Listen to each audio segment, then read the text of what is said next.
Senator Ronald Bato de la Rosa. Pinaplano ho na bisitahin si dating Pangulong Rodrigo Duterte na kasalukuyan pong nakakulong doon sa may International Criminal Court. Iginit ho niya, hindi na ho siya natatakot sakaling tuluyan siyang makulong.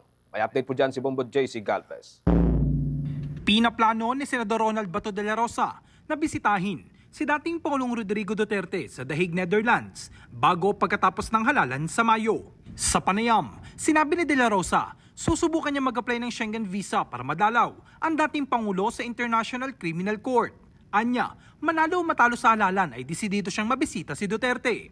Hindi naman natatakot ang senador kung sakaling tuluyan siya makulong sa The Hague sa oras na bisitahin niya ang dating Pangulo. Sinabi pa ng senador na magsusuot siya ng wig para hindi makilala at hindi lang naman iisang kanyang wig kundi may afro pa at posibleng mag-blondie din siya.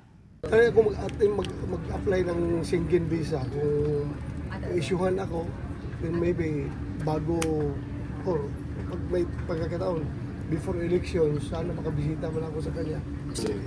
Sige lang, pwede din nila ako doon. Pagpunta ako doon sa dahig, mag-wig ako.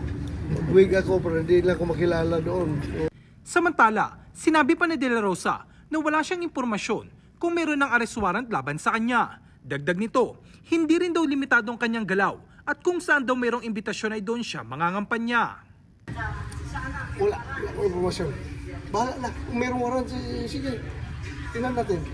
Kung limit, kung saan may imbitasyon, doon ako. Nagkataon lang na marami kong tawag sa akin ng mga mayor sa Mindanao at saka sa Visayas.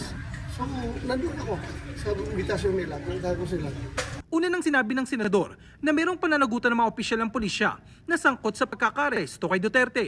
Posible anyang sa kasong kidnapping ang kaharapin ng mga ito dahil wala anyang legal na basehan ng mga pulis sa pag-aresto sa dating Pangulo. Git pa ng senador, kabaligtaran ng naging proseso ng pag-aresto kay Duterte kung saan dapat daw ang humiling na arestuhin ang dating Pangulong magsundo sa kanya. Sa kaso sa dating Pangulo, mga otoridad ng bansa anyang umaresto at naghatid sa International Criminal Court.